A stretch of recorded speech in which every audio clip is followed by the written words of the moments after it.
오늘 우리에게 주시는 하나님의 말씀은 시편 23편 1절에서 4절 말씀입니다. 주님은 나의 목자시니 내게 부족함 없어라.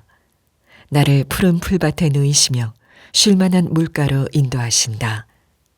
나에게 다시 새 힘을 주시고 당신의 이름을 위하여 바른 길로 나를 인도하신다. 내가 비록 죽음의 그늘 골짜기로 다닐지라도 주님께서 나와 함께 계시고 주님의 막대기와 지팡이로 나를 보살펴 주시니 내게는 두려움이 없습니다. 네, 우리 새해 하나님의 정말 이끄심과 보호하심이 있게 되기를 축복합니다. 새해 신년주일 우리 말씀을 나누겠습니다. 결코 실패할 수 없는 길을 따르라. 결코 실패할 수 없는 길을 따르라 라는 제목의 말씀을 나누겠습니다. 2026년 병원년이라고 합니다. 붉은 말의 해, 세 글자로 적토마라고 하죠. 붉은 말의 해. 사람들이 이 해에 기대하는 것들이 있습니다. 야, 정말 붉은 말이 달려가듯이 그렇게 내 삶도 힘차게 달려갔으면 좋겠다. 세상 사람들은 그렇게 이야기를 하는데요. 믿는 우리는 우리의 삶을 이끌어가는 것이 어떤 말, 그런 힘이 아니라 주님께서 우리에게 힘 주시고 주님께서 우리의 길이 되시고 주님께서 우리의 목자가 되신 줄로 믿으시길 축복합니다. 그래서 우리 신년 첫 주, 항상 첫 것이 굉장히 중요해요. 첫 것은 늘 주님의 것이기 때문이죠. 그래서 우리 첫 예배, 신년 첫 예배 드리시는 여러분들을 주님께서 정말 기뻐하시고 또 여러분들의 예배를 받으실 줄로 믿습니다. 자, 오늘 본문 1절 너무나 유명한 구절인데 우리 함께 다시 한번 읽어볼까요? 시작. 주님은 나의 목자시니 내게 부족함 없어라. 아멘입니까? 자, 많은 분들이 이 고백을 좋아하십니다. 그리고 이 구절을 읽으면 정말 아멘이지 이렇게 고백하시는 분들이 있죠. 근데 어떤 분들은 이 고백을 좀 좋아하긴 하는데 진짜 내 삶에 부족함이 없나? 이렇게 보면 아닌 것 같아서 이렇게 아멘하지 못하는 분들도 있습니다. 실제로 너무나 많은 부족과 결핍이 우리 인생에 있기 때문입니다. 여러분 예수님을 믿고 나서 정말 부족함 없으십니까? 아무도 대답을 안 하시잖아요. 그러니까 많은 분들이 이 말씀과 실제 우리의 삶의 현실의 괴리를 자각합니다. 그래서 이 고백이 정말 나의 고백이 되기를 원하지만 그러나 실제로 여전히 메워지지 않는 공백 때문에 고민하고 힘들어하는 분들도 있죠. 게다가 이제 2026년을 시작하면서 많은 전문가들이 예상을 합니다. 2026년이 어떤 해가 될까? 많은 이야기가 있지만 그 중에 하나 빼놓을 수 없는 것이 AI입니다. AI 인공지능 시대가 열리면서 우리에게 많은 기회가 주어집니다. 실제로 업무가 훨씬 더 효율적으로 바뀌게 되고 또 수많은 시간이 걸렸던 것을 단축시키기도 하죠. 그렇다 보니까 이제 새로운 일자리가 생깁니다. 고용의 변화가 일어나는데 그 전에 없었던 잡들이 생겨나는 거예요. 예를 들면 AI 인프라 아키텍트, 데이터 큐레이터, AI 윤리 감시관 이런 여러 직업군의 수요가 예전보다 40% 이상 늘었다고 하는 거죠. 그래서 많은 분들이 이 인류의 이 AI 발달이 많은 풍요로움을 줄 것이다라고 기대를 하고 있어요. 그래서 앞으로 우리 학생들은 공부를 할 때에 이 AI가 미칠 영향을 고려해서 내가 어떤 학과와 어떤 전문성을 가지고 할 것인가를 반드시 고려해야 됩니다. 그래서 내가 준비하고 있는 것들이 진짜 연관성이 있느냐 없느냐 그런 것들을 고려해야 나중에 큰 문제가 없게 된다는 거죠. 자, 이런 발전이 있지만 동전을 뒤집어 보면 AI 발전 때문에 많은 직업이 사라지게 되는 위협이 되기도 한다는 거예요. 전문조사에 의하면 가장 위험한 직업에 지금 탑에 올라와 있는 직업 중에 하나가 통번역사입니다. 통번역사 분들이 정말 죄송하지만 지금 가장 위험한 직업 중에 하나예요. 그래서 이미 많은 역할을 지금 AI가 번역을 하고 있습니다. 심지어 이제는 이어폰만 꼽으면 서로 언어가 달라도 대화가 되는 시대가 됐습니다. 아마 좀 더 발전하면 또 다른 방식으로 편하게 되겠죠. 통번역사가 가장 지금 위험하다고 하고 행정사무원, 금융 데이터 분석가, 지금 은행이 점점 줄고 있어요. 오프라인 은행을 둘 이유가 없는 겁니다. 다 온라인으로 앱을 통해서 스마트폰으로 은행 업무를 볼 수가 있기 때문에 은행들이 줄어들고 있습니다. 직원들이 줄고 있습니다. 심지어 아나운서도 영향을 받죠. 작가도 이제는 AI로 출판된 글들이 굉장히 많아요. 과거에는 창의적인 일은 사람만이 할 수 있다라고 생각했던 영역, 디자인이라든가 음악이라든가 어떤 작가라든가 이런 모든 것들도 이제는 AI가 침범해오고 있습니다. 그러니까 지금 이 AI의 발전이 우리에게 기회가 되기도 하고 위협이 되기도 한다는 거죠. 여러분, 미국의 아마존은요, 이미 공장이 로봇으로 가득 차 있습니다. 물류센터가 다 로봇이 움직이죠. 우리 현대자동차 스마트 팩토리도 마찬가지입니다. 지금 로봇의 섬기는 율을 80%, 90%, 100% 늘려서 나중에는 아예 인간 노동력이 필요 없게끔 만드는 것을 목표로 하고 있어요. 여러분, 왜 기업들이 이렇게 하고 있는지 아십니까? 이제 그렇게 되게 되면 뭐가 있냐면, 로봇은요, 피곤치 않죠. 불평하지 않죠. 밥 달라고 하지 않죠. 임금 올려달라고 파업하지 않죠. 이 모든 것이 사라지는 거예요. 기업의 리스크가 없어지는 겁니다. 그러니까 어떻게든 지금 기업은요, 로봇을, 휴머노이드를 도입을 해서 이런 모든 위협을 줄이고 효율적으로 만들려고 하는. 그래서 과거에 제레미 리프킨이라는 분이 노동의 종말을 수십 년 전에 얘기했어요. 이제 노동의 종말을 보는 시대가 곧 다가온다는 거죠. 자, 이런 상황 속에서 과연 인간만이 할 수 있는 일은 무엇인가를 이는 정말 진지하게 고민을 해야 됩니다. 그러니까 2026년이 인공지능 발달이 우리가 기회도 되지만 엄청난 위협이 될 수도 있는 이런 변곡점에 있는 해가 바로 이 올해 2026년이라고 하는 거예요. 자, 그런데 성경적인 관점에서 보면 하나님께서 하나님의 형상대로 지은 것은 로봇이 아니라 AI가 아니라 인간입니다. 하나님의 형상이 반영되어 있는 것은 인간만 그렇다는 거예요. 이 하나님의 형상의 의미는 여러 가지가 있지만 하나님의 지성, 하나님의 의지 다 포함이 되지만 그 중에 하나가 무엇이냐면 하나님과 소통할 수 있는 영혼, 그것이 인간 안에만 있다는 거예요. AI는 카피는 할 수 있어요. 흉내낼 수는 있어요. 여러분들이 이제 상담을 만약에 챗GPT에 한다고 칩시다. 그러면 반응을 해줍니다. 어려운 일이 있었으면 그렇냐고, 힘들었겠다, 아유 쓸쓸했겠다, 이런 얘기를 해줘요. 근데 A가 진짜 그래서 그럴까요? 여러분, 아니라는 거예요. 그런 척하는 거예요. 사람의 영혼과 영혼이 진정 교류할 수 있는 것은 사람 외에는 할 수가 없는, 그러니까 정말 사람만이 할 수 있는 고유한 영역이 무엇인가를 우리 찾아봐야 된다는 건데요. 이런 점에서 교회나 크리스천들에게는 기회가 될 수 있는 것이 바로 우리는요, 영혼을 다루기 때문에 그렇습니다. 우리는요, 그 영혼을 살리고 깨우고 하나님을 만나면 목자 되신 주님께로 인도할 수 있는 그 영역을 다루기 때문에 굉장히 중요한 기회가 될 수 있다는 거죠. 자, 오늘 시편 23편의 주인공 이 다윗이 쓴 시편인데, 인공지능이 죽었다 깨어났다 절대로 할 수 없는 것을 하고 있어요. 주님은 나의 목자 되십니다. 정말 주님을 신뢰하고 의지하고 따라간다라고 하는 그 고백은요, 인공지능은 말로만 할 수 있지만 절대로 그렇게 의지하지 않습니다. 사람만이 할 수 있는 것을 지금 다윗이 하고 있는 거예요. 자, 다시 다윗이 이런 고백을 했을 때 여러분 정말 부족함이 없다, 어떻게 이런 인생이 가능한가, 그런 의문이 드시죠. 많은 분들이 그렇게 생각합니다. 근데 부족함이 없다라고 하는 것에 대한 오해가 있기 때문입니다. 우리가 생각하기에 부족함이 없다 그러면 돈도 충분하고 건강하고 가진 것도 많고 관계도 문제가 없고 모든 문제가 다 해결된 상태가 부족함이 없는 상태라고 생각을 하죠.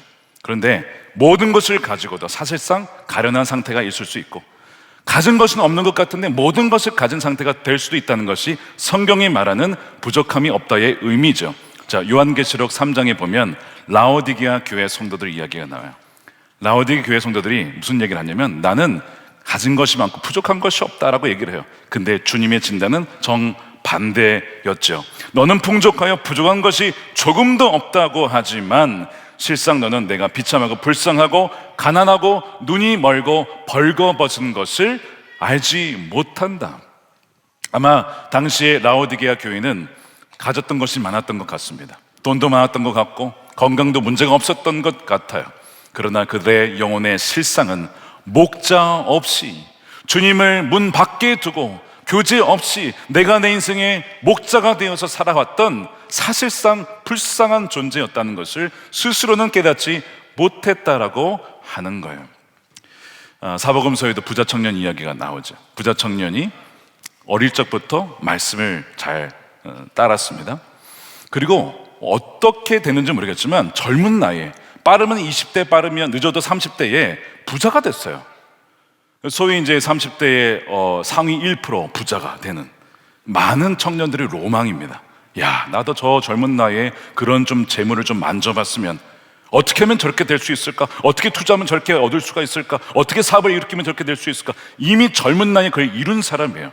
그러니까 세상에서 보면 진짜 부족함이 없는 인생처럼 보이는 사람이 이 부자 청년이죠. 근데 예수님 뭐라고 하십니까? 너에게 한 가지 부족한 것이 있으니. 그에게 없는 것이 있었어요. 다른 건 다 가지고 있었는데 영생이 없었습니다. 영생이 없었어요. 그러니까 어리석은 부자처럼 네가 더 가진 것을, 오늘 내가 내 영혼을 도로 찾으면 너의 그 모든 가진 것이 누구의 것이 되겠느냐? 천하를 얻고도 자신의 영혼을 구원하지 못한 미련한 사람이라고 하는 그 얘기를 하시면서 너가 가진 것을 팔아서 가난한 자들에게 나눠 주어라 라고 얘기를 합니다. 근데 그 부자 청년이 고민을 합니다. 왜요? 사실상 그의 인생의 목자는 바로 돈이었기 때문입니다. 그 돈에 의해서 지금까지 살아왔어요. 돈이 이끌어 주는 대로 살아왔기 때문에 눈앞에서 예수님을 보고도, 주님을 만나고도 주님을 따르지 못하고 결국에는 돈을 선택하는, 모든 것을 가졌지만 아무것도 가지지 못한 불쌍한 영혼. 그래서 성경에 가장 가난하고 비참한 인생으로 기록이 되죠. 그래, 무명의 이름도 기록되어 있지 않아요. 분명히 이름이 있었을 텐데 이름이 기록되어 있지 않는 너무나 안타까운 인생이 나옵니다. 여러분의 인생은 어떻습니까? 정말 부족함이 없는 인생, 주님 때문에 정말 주님이 내 인생을 책임져 주심으로 부족함이 없습니다라고 고백하십니까? 아니면 모든 것을 갖고도 주님이 없는 그런 영혼의 상태를 갖고 계십니까? 다윗이 부족함이 없으리로다라고 고백했을 때 그의 인생에 정말 아무런 문제가 없었습니까? 부족함이 없었습니까? 아니요, 부족함 투성이었습니다. 결핍 투성이었습니다. 우리가 이미 사무엘 상하를 살펴봤잖아요. 여러분, 사울에 의해서 억울하게 쫓김을 당해서 13년 이상을 도망자 신세로 살아갑니다. 몇 번이나 죽을 뻔했어요. 그 억울함을 풀지를 또한 못했습니다. 먹을 것이 없어가지고요, 한 번은 높 제사장을 찾아가서 성소에 있었던 이 진설병을 뺏어 먹을 정도로 그렇게 구걸하면서, 먹을 것이 없으니까, 굶어 죽을 것 같으니까. 이게 다윗의 삶이었어요. 아둘람 굴, 거기에서 몇 년을 살았는지 모르겠지만 거기에서 정말 노숙자와 같이 살았어요. 400여 명의 정말 환난당하고 빚진 자들과 함께 어울리면서 그렇게 살았습니다. 한 번은 시글락이라고 나중에 결국 집을 얻긴 했지만, 그것도 이 아기스의 왕에 의해서 그냥 적국에 가서 거기에 막 급신거리면서 그렇게 비열하게 해가지고 얻어낸 마을인데, 그런데 거기서도 마을에 습격을 당해가지고 재산을 다 잃어버리고 아내들 빼앗기고 그래가지고 동료들에 의해서, 부하들에 의해서 한번 죽을 뻔한 적도 있었죠. 여러분, 다윗의 인생은요 진짜 고난 그 자체였어요. 그 자체. 자, 그런데 왜 다윗이 부족함이 없다고 이렇게 고백을 할까요? 참 놀랍게 다윗은 그런 과정을 겪으면서, 결핍과 부족의 과정을 겪으면서 진짜 내가 붙잡아야 될 것이 무엇이냐, 내가 정말 붙잡아야 될 분이 누구인지를 정확히 알았다는 거예요.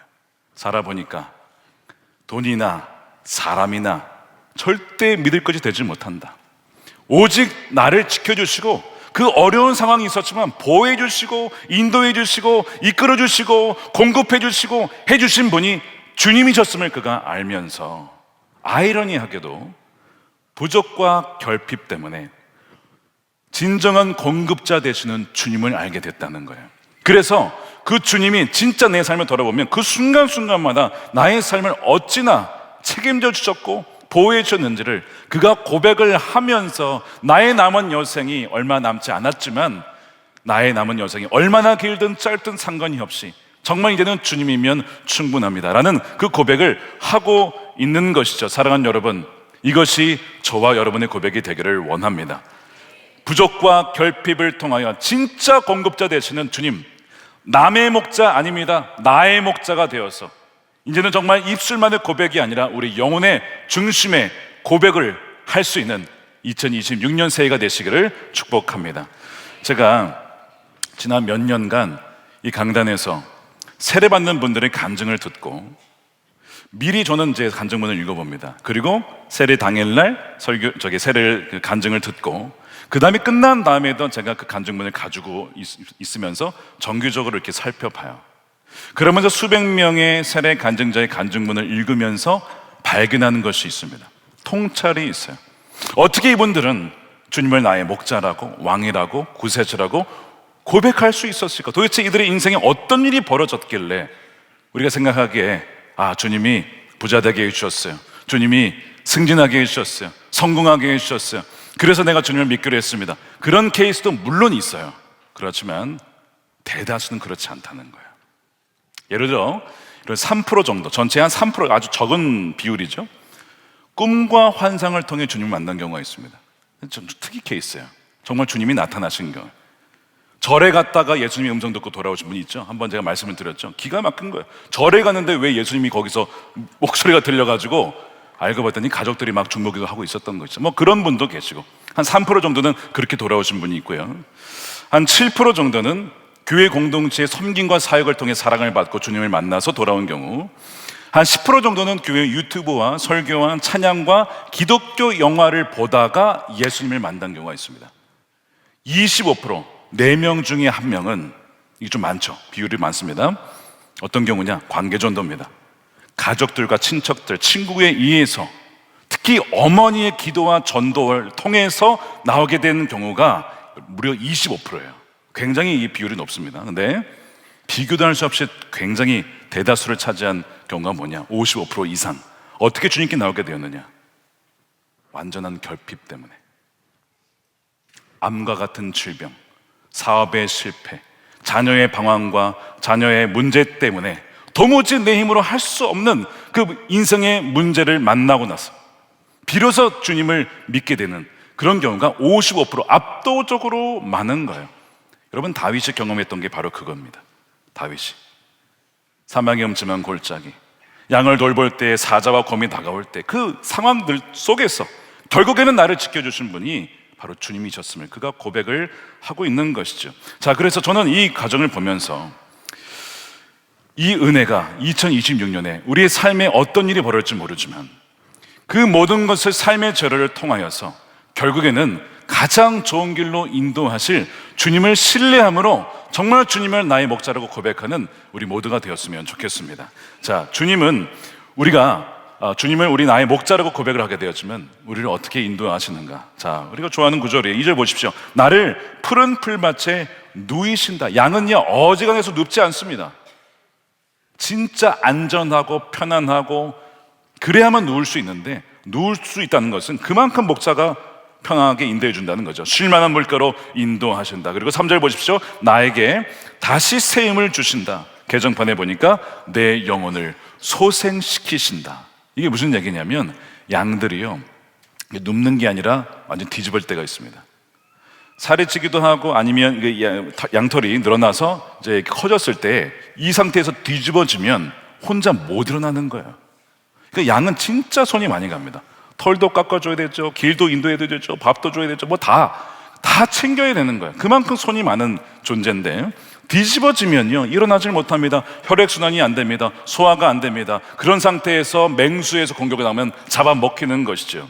그래서 양이 뒤집혔을 때 스스로 일어나지 못했을 때 목자가 달려가서 발견하면 다시 일으켜주고, 나는 몸을 문질러줘서 혈액순환이 되게 해주고, 또한 무서워했던 양을 안정시키면서 회복시켜주는 이 과정이 바로 슈브라고 하는 히브리어 소생시키다의 의미입니다. 영혼을 소생시키시며 다시 살리신다는 거예요. 자, 그런데 우리 인생에도 그럴 때가 있어요. 어지간한 문제는 우리가 좀 이렇게 하면 해결할 수 있겠죠. 근데 진짜 아무리 노력해도 돈으로 해결할 수 없는 문제가 벌어질 때가 있어요. 저희 어릴 시절에 저희 어머니가 늘 하시던 말씀이 있어요. 얘야, 돈으로 해결되는 것은 쉬운 문제다. 돈으로 해결할 수 있으면 쉬운 문제다.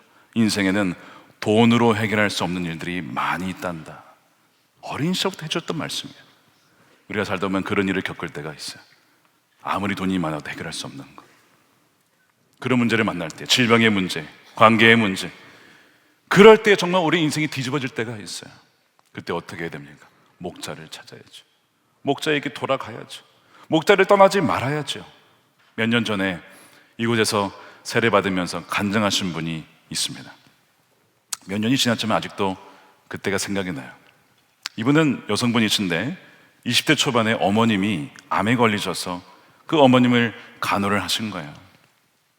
그 어머님을 위해서 이제 어머니가 낫기를 원하면서 이 딸이 간호를 하는데 그렇게 세월을 좀 보내다가 나중에 보니까 자기도 몸이 좀 아파서 병원에 갔더니 글쎄 이 혈액에 문제가 생겨가지고 자기도 암 진단을 받은 거예요. 의사가 지금 혈액 수치가 너무 안 좋기 때문에 이거 지금 당장 죽어도 심장이 멈춰도 이상하지 않다라고 하는 정말 충격적인 진단을 받습니다. 아니 어머니도 암인데 아마 유전 때문인지 모르겠지만 이 딸도 그렇게 암에 걸린 거예요. 그날 병원에서 돌아와서 너무 낙심이 돼가지고 침대에 누워서 천장을 바라보는데 막 화가 나더래요. 이 화낼 대상이 없어요. 그래서 찾은 게 하나님인 거예요. 그러면서 얘기하기를 하나님, 당신이 만일 살아계시다면 어떻게 저희에게 이렇게 할 수 있습니까? 제가 도대체 뭘 그렇게 잘못했길래 저희 어머니와 저에게 이런 일을 허락하시고 저 지옥으로 이끌어 가십니까? 막 이렇게 막 저주를 하면서 그렇게 하나님께 소리를 쳤다는 거예요. 근데 하나님 참 자비로우시죠. 이렇게 저주하는 그 잃어버린 하나님의 딸을 어떻게 받아들이셨냐면 하나님께서는 잃어버린 양의 울음소리로 들으셨던 것 같아요. 잃어버린 양의 울음소리, 이렇게 들은 거죠. 저 살려주세요. 저 살려주세요. 도무지 제 힘으로 살 수 없어요. 제 힘으로 이걸 이겨낼 수가 없어요. 일어날 수가 없어요. 목자는 그걸 듣고 그분을 찾아가신 거예요. 어떻게 찾아가셨냐? 며칠 뒤에 너무나 낙심한 가운데 이리저리 영상을 보다가 하필 유튜브에서 선화목자교회 채널을 찾았는데 하필 그 영상 중에 하나가 걱정과 염려를 내게 맡겨라, 이런 메시지였어요, 내용이. 근데 그 메시지가 그분의 마음속에 레마로 다 들려온 겁니다. 희한하게 그렇게 반항하고 저주하고 그렇게 하나님을 원망했던 그 마음이 누그러지면서 자신도 모르게 이런 기도가 됐다는 거예요. 하나님, 당신이 살아계시다면, 그리하여 나의 병을 고쳐주신다면 제가 반드시 교회에 나가겠습니다. 이렇게 그냥 진짜 그렇게 되리라고 믿음으로 기도한 건 아니었겠지만 워낙 절박하니까 그렇게 한 거예요. 며칠이 지났는데 몸이 좀 나아지는 느낌이 들더래요. 그래서 몇 주가 지나서 병원에 다시 갔는데 의사가 글쎄 암이 보이지 않는다는 거예요. 그러면서 하는 얘기가 그 뇌종양이라고 의심됐던 그 부분 또 하나 있는데 알고 봤더니 그 뇌종양도 아니고 그냥 물혹이래요. 이런 진단을 받으면서 이분이 그 마음속에 누가 생각이 났겠어요? 자기가 했던 기도가 생각이 난 거예요. 하나님이 내 기도에 들으셨구나. 그래서 그분이 교회 제배로 나오셔가지고 누가 전도한 것도 아니에요. 영상을 듣고 왔으니까. 제가 아까 그랬죠, 10%는 영상 듣고 오신다고. 영상 듣고 오셔서 바나바 양육 받고 그 다음에 세례를 받으시면서 하신 얘기가, 제가 하나님께 잘못했습니다. 저는 하나님을 저주했는데 하나님은 저를 오히려 살려주셨습니다. 그런 고백하면서 저의 모든 죄를 회개합니다, 이런 간증을 하셨어요. 제가 그래서 그걸 인상 깊게 듣고 있기 때문에 아직도 몇 년이 지나도 그것을 기억하고 있는 거예요. 주님께서 뭘 하신 거예요? 목자가 되어주셔서 그녀의 영혼을 슈브 다시 소생시켜 주신 것인데, 사랑하는 여러분, 이것이 그분에게만 벌어진 것이 아니라 저와 여러분에게도, 여러분의 자녀에게도 일어난 일이고 일어날 줄로 믿으시길 축복합니다. 자, 여러분, 우리 서로 소중한 사람들에게 인사하겠습니다. 자, 이분이 하나님의 귀한 양이잖아요.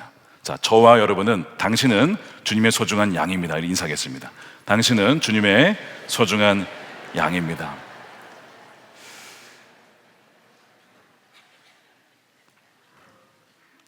양으로 살다 보면 혼자 뒤집어질 때가 있고 혼자 일어설 수 없을 때가 있어요. 그때 여러분, 주님을 기억하십시오. 주님을 바라보십시오. 주님을 의지하십시오. 주님께 소리치십시오. 어떻게 해요? 음매라고 하면은, 음매라고 하면 주님이 다 기가 막히게 찰떡같이 알아듣고 찾아오시고 함께 하시고 우리 마음을 위로해 주시고, 우리가 막 원망의 말을 해도 그래 살려달라는 거지, 주님은 그렇게 다 이해해 주시는 거죠. 사랑하는 여러분, 우리는 실패한 인생 같을 때가 있어요. 우리는 실수도 하고 실패도 하고 우리는 무너지기도 합니다. 사업을 잘해보려고 하다가도 무너질 때도 있고 망할 때도 있어요. 우리 인생은 원래 그렇습니다. 근데 그분의 손에 붙들리면요, 그 모든 실패한 재료 하나하나가 모이면요, 기가 막히게 아름다운 집이 완성이 된다는 거예요. 여러분, 하나님은요, 우리의 악도 선으로 바꾸셔서 모든 것을 합력하여 선을 이루실 수 있는 분이시기 때문입니다. 그렇기 때문에 우리가 주님의 손을 꼭 붙잡고 가야 돼요. 주님은 우리를 어디로 인도하시는가? 자, 3절 후반부를 보십시오. 당신의 이름을 위하여 바른 길로 나를 인도하신다. 여기 나에다가 여러분들의 이름을 넣어보시는 거예요. 당신의 이름을 위하여 바른 길로 다윗을 인도하신다. 아멘이 되죠. 바로 아멘이 나오는 거예요. 하나님께서 나를 바른 길로 인도해 주시는구나. 이 바른 길이 무엇이냐면 뭐 넓은 길, 뭐 되게 좋은 길 이런 건 아닙니다.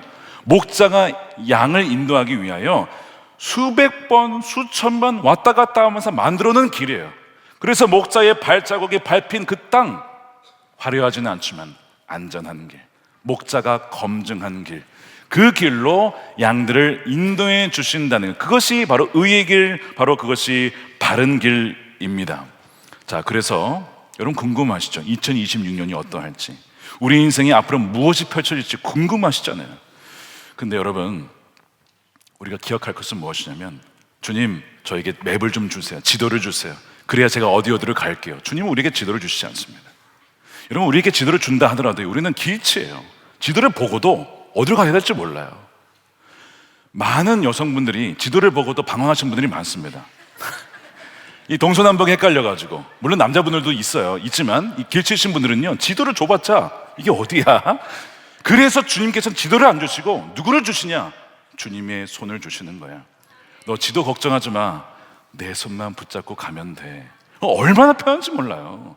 여러분, 지도를 보고 가려면 진짜 골치 아파요. 여기서 좌회전해야 되나, 저기서 우회전해야 되나, 얼마나 가야 되냐. 근데 주님 손만 붙잡고 가면 걱정할 것이 없어요. 따라가기만 되는 거예요. 멈추면 되는 것이고. 제가 이것을 어디서 배웠느냐, 미국에 살 때 한번 여름에 가끔 이제 휴가를 가면 캔자스시티에서 차를 타고 I-70라는 고속도로를 타고 서쪽으로 한 9시간, 8시간 가면요, 그게 콜로라도입니다. 콜로라도. 여름에 이제 그걸 가는 거예요. 그럼 차를 타고 가니까, 여러분 몇 시간이라고요? 8, 9시간. 여러분 운전해 보셨어요? 8, 9시간? 진짜 가도 평지예요. 가도 뭐 건물 이런 거 없어요. 그냥 계속 옥수수 밭입니다. 이 캔자스 줄을 가로 질러서 가야 되니까. 근데 이제 여행 가는데, 그 당시에 저희 막내 아들이 한 2, 3살, 한 3살쯤 이제 말을 막 할 때였어요. 차를 타고 한참을 가는데 얘가 계속 하는 말이 있었어요. 무슨 말이냐? 아빠, 여행이 안 보여. 이래요. 아니, 이게 차 타고 가는 이 모든 것이 다 여행이에요. 뭐 숙소를 가거나 어디를 가거나 뭐 밥을 먹거나 모든 것이 여행인데, 얘는 그런 개념이 없는 거예요. 뭐가 여행이냐? 숙소나 뭐 어디 재밌는 걸 가야 그게 여행인 거야. 근데 계속 차를 타고 그냥 이게 뭐 도착하지도 않고 뭐 멈추지도 않고, 이게 도대체 어디로 가는지도 모르겠고, 뭐 배는 고프고 막 이러니까, 아빠 여행이 안 보여 막 이렇게 계속. 제가, 야, 걱정하지 마 민소랑, 금방 갈 거야. 걱정하지 마. 아빠하고 함께 있잖아. 엄마도 여기 있잖아. 형아도 여기 있잖아. 누나도 여기 있잖아. 우리 다 같이 여기 있잖아. 걱정하지. 이거를 계속 여행 내내 해주는 거예요. 나중에 안전하게 목적지에 도착을 하죠. 근데 저는 그것이 저에게 주시는 주님의 음성임을 목회를 하면서 많이 깨닫습니다. 주님, 저의 인생이 보이지 않습니다. 올해 어떻게 살아갈지 모르겠고, 올해 어떤 일이 벌어질지도 모르겠습니다. 소위 여행이 안 보입니다. 인생이 안 보입니다. 앞길이 안 보입니다. 주님 뭐라고 하세요? 걱정하지 마. 너의 인생의 운전대를 너가 아니라 내가 쥐고 있으니까 너는 나만 따라오면 돼. 내 안에 있기만 하면 돼. 나한테 꼭 붙어 있기만 하면 돼. 라고 주님은 말씀해 주시는 거죠. 사랑하는 여러분, 주님은요, 우리에게 길을 보여주는 것이 아니라 주님이 바로 길이시기 때문에 주님을 보여주시고, 주님께서 말씀해 주시고, 주님만 따라오라고 주님께서는 우리를 인도해 주신다는 것입니다. 사랑하는 여러분, 그렇기 때문에 우리는요, 이 4절의 상황을 마주해도 두려워할 필요가 없어요. 이 4절의 상황이 뭡니까? 내가 비록 죽음의 그늘 골짜기로 다닐지라도. 여러분, 이 구절을 어떻게 이해를 하십니까? 많은 분들이 양이 목자를 떠나서 엉뚱한 데 가서 그런가 보다, 이게 해석을 해요. 여러분, 그렇지 않습니다. 목자가 양을 버렸나 보다, 이렇게 생각해요. 여러분, 그렇지 않습니다. 가만히 읽어보십시오. 주께서 나와 함께 계신데요. 사망의 음침한 골짜기에 있는데 목자가 있다고? 왜 목자가 거기에 같이 있지? 목자가요, 의도적으로 죽음의 골짜기를 지나가게 한 겁니다. 왜 목자는 양들을 죽음의 그늘 골짜기로 지나가게 할까요? 두 가지 이유가 있습니다. 첫 번째, 그 계곡에는 물이 흐릅니다. 물이 거기에 있어요. 반드시 가야 됩니다. 두 번째, 여름에 이제 낮은 곳에 있는 그 풀이 다 없어지면 고원에 좋은 꼴이 있어요. 고원에. 자, 그러면 여기서 먹다가 다 없어졌으면 이 고원을 가려면 어떻게 가야 돼요? 반드시 계곡을 내려가서 다시 올라가야 됩니다. 그러니까 이 골짜기는 목적지가 아니고 과정이죠. 이 과정을 지나가지 않으면 비록 어떤 야생 동물들, 위험한 맹금류가 있기 때문에 위험할 수는 있어요. 근데 왜 괜찮냐? 목자가 함께 있고, 두 번째 뭐가 있어요? 목자에게 지팡이와 막대기로 양들을 보호해 주니까 괜찮은 거예요. 양이 걱정할 게 아니에요. 목자가 있기 때문에. 그래서 목자는 의도적으로 양들을 데려가서 살리기 위해 그 골짜기를 지나가게 된다는 겁니다. 사랑하는 여러분, 지금 여러분들의 인생에 죽음의 골짜기를 지나간다라고 생각하는 분들이 계십니까? 왜 주님이 내 상황에, 내 삶에 이런 것들을 허락하셨지? 주님이 나를 버리셨나? 내가 불순종해서 나를 미워하시나? 이렇게 생각을 해요. 여러분, 그렇지 않다니까요. 목자가 의도적으로 선택한 경로라고 하는 거예요. 왜요? 그 다음을, 그것을 지나가야만 목자만 의지하고 또한 목자에 의하여 진정한 꼴을 누릴 수 있기 때문에 반드시 지나가야 된다는 거예요. 그런데 목자는요, 여러분 혼자 두지 않습니다. 여러분과 함께 하신다는 거예요. 목자는 막대와 지팡이로 여러분들을 보호해 주신다고 하는 거예요. 그래서 사망의 음침한 골짜기로 가는 것은 목자의 실수가 아니라 우리를 이 어떠한 상황에도, 심지어 지금 AI와 인공지능의 변화에 이 변곡점에 있는 우리들에게 이 어두운 골짜기로 여겨진 이 상황 속에서 우리에게 더 깊은 영적인 성숙과 영원한 생명의 꼴이 있는 고원으로 인도하려는 목자의 정확한 인도하심이라는 것을 믿는 저와 여러분들이 되시기를 축복합니다. 그렇기 때문에 여러분, 결코 두려워하지 마십시오. 우리의 인생은 우리가 붙잡으면 우리는 실패할 수밖에 없지만 주님이 우리의 인생의 운전대를 잡으면 결코 실패할 수가 없습니다. 왜냐? 그 이유가 마지막으로 3절에 나와요. 자, 이것이 오늘 결론이 되겠습니다. 자, 3절 말씀 함께 읽겠습니다. 시작. 당신의 이름을 위하여 바른 길로 나를 인도하신다. 자, 우리를 바른 길로 인도하시는 이유가 우리가 잘해서, 우리가 어떤 믿음이 출중해서 그렇지 않아요. 그래서 우리를 바른 길로 인도해 주시는 게 아니라 당신의 이름을 위하여 우리를 인도해 주신다는 거예요. 이게 무슨 뜻일까요? 여러분, 목자에게는 명예라는 것이 있습니다. 어떤 명예냐? 그 목자에게 있는 양은 한 마리도 죽지 않아. 그 목자에게 있으면 양이 살찌고 정말 풍성한 삶을 누려. 야, 그 목자 대단하네, 이런 명예가 있어요. 반면 양을 잃어버리거나 양이 병들어 죽게 되면 그 목자는 명예를 잃는 겁니다. 그래서 목자는요, 내 명예를 걸고서라도 양을 끝까지 책임을 지는 것이죠. 이걸 잘 보여주는 이야기가 어디에 나오느냐? 여러분, 출애굽기에 바로 홍해를 건너는 사건입니다. 하나님께서 내 백성의 신음소리를 들으시고 보고 응답해 주셔서 모세를 보내시고 키우셔서 준비시킨 다음에 백성들을 이끌어냈어요. 근데 나가는데 얼마 안 돼서 앞에 가로막고 있는 게 뭐예요? 홍해가 가로막고 있는, 길이 없는 거예요. 아니, 어떻게 인도했는데 앞에 바다가 가로막고 있어요.